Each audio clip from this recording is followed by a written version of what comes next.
Covering the race, you decide. Less than an hour now till the polls close for the Fort Myers Ward 3 special election. Terrellyn Watson, Mildred Barnes, and LaVon Sims all vying for the seat that Christine Matthews gave up late last year.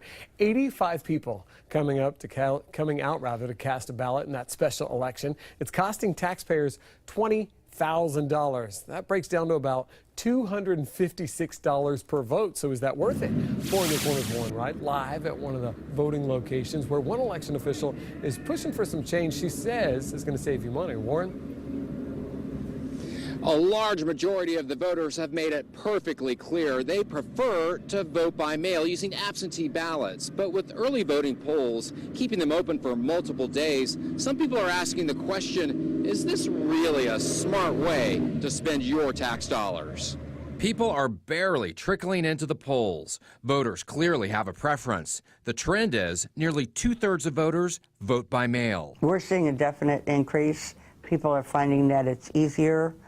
They can take their time. Typically, there are 11 early voting locations countywide, none of them in Ward 3. But for this special election, city leaders voted to have 3 locations in Ward 3, the part colored red on this map. The price tag, an estimated $20,000, and only 78 people showed up to vote. Even in a normal election, Ward 3 doesn't have an early voting site. Right.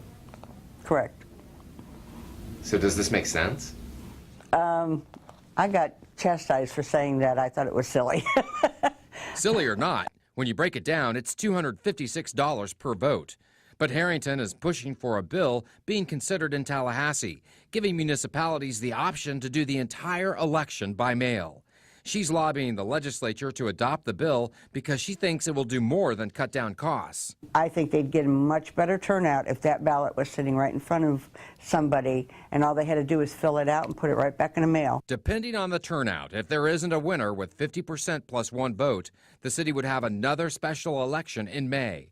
The city will have to decide if it wants to pay for another 3 early voting locations. Would you recommend doing this again?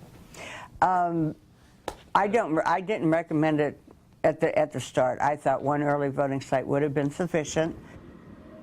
Now, with the polls closed at 7 o'clock, and as we said earlier, that about 85 people had voted by 6 o'clock. So it shouldn't take them very long to tabulate the results. And you can go to our website or our Facebook page to get the final numbers. Reporting live in Fort Myers, Warren Wright, Fox 4, in your corner.